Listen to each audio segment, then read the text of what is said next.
Hi, my name is Mr. Lou, and I am your 7-Minute Sensei. This is the place where I review Utah State strands and standards in 7 minutes or less. Today we're going to cover Business Communications 1. We've got 9 strands to cover, so timer, let's get started. The first thing that students must understand is the basic communication process, which includes encoding a message, sending that message, decoding, and receiving that message, and then ideally send feedback. We're going to talk about the difference between nonverbal and verbal communications and recognize that most communications are more than likely nonverbal communications. I like the saying that you cannot not communicate. In strand 2, this is an important strand, a lot of questions on this topic here. We cover everything from the usage and mechanics of your communications, commonly misspelled words like receive, R-E-C-E-I-E-V, receive. And also misuse words like there, T-H-E-I-R, there, T-H-E-R-E, and there, T-H-E-Y-R-E. Okay? One is possessive, one is referring to a location, and one is a conjunction between they and are.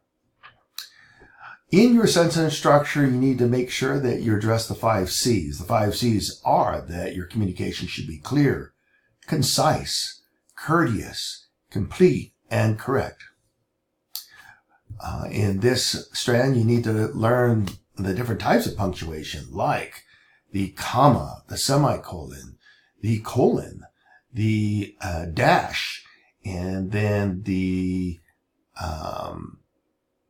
hyphen, parentheses, accent, or apostrophe, quotation, and ellipsis, and period. In strand 3, we talk about oral communication skills. Here, you need to practice your pronunciation, enunciation, tone, cadence. We'll discuss cultural difference in our communications, as well as bias-free language. How do we speak in terms that are not biased against race, gender, a lot of things that you need to be careful about biased language.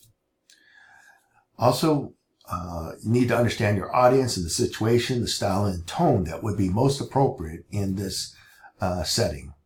In strand 4, we learn about reading strategies, where you can skim, you can scan, you can look for, these are different reading strategies, where you can just skim a book and just look for all the things that kind of really pop, like words that are underlined or bolded.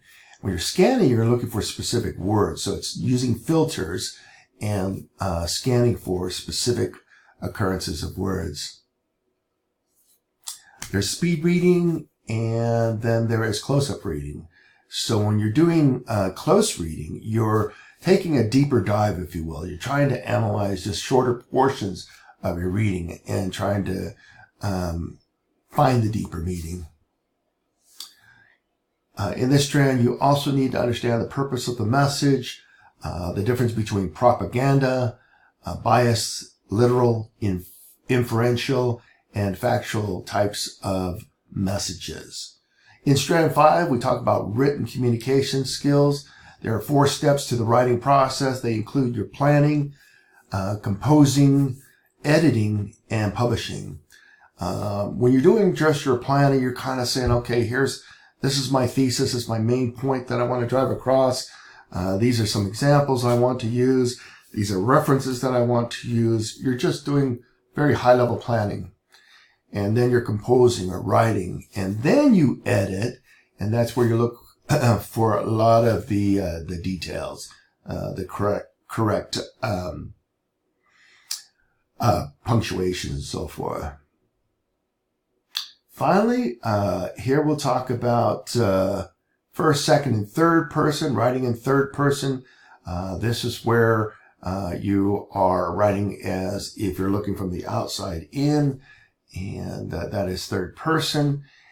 And then we want to talk about active voice and passive voice, parts of letter.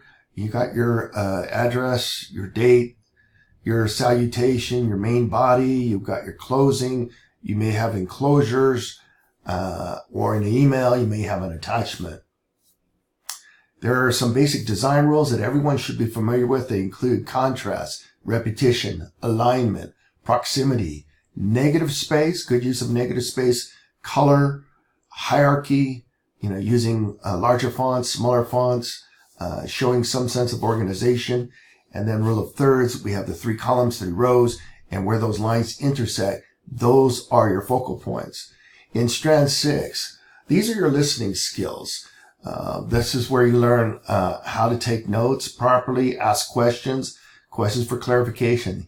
Also in this strand, we talk about telephone skills, verbal cues, how to leave a message, how to leave a voicemail message, asking questions for clarification, giving good visual clues, nonverbal clues, good eye contact. In strand 7, we're talking about different applications of communications like conflict resolution. And here where we learn how to clarify what the problem or the issues are, try to establish some common or shared goal, as well as discuss ways to achieve this common goal, barriers that we might be facing, possible resolutions or solutions here. Then we have to acknowledge that solution and come to consensus. Now we talk about leadership skills, where leaders are responsible for planning and organizing, and also monitoring or controlling.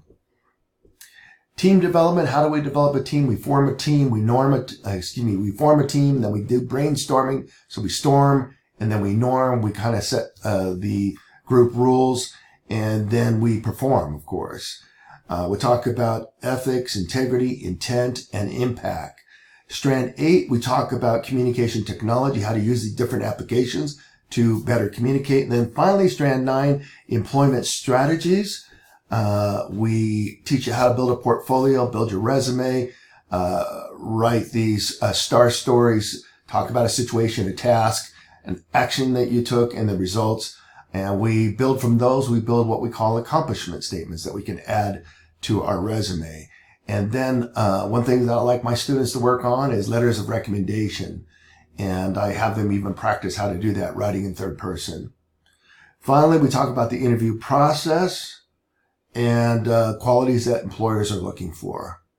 Well, that's it. Sorry, went over again. This is Mr. Liu. I am your 7-minute sensei. And I just want to say goodbye, farewell, good luck, adios.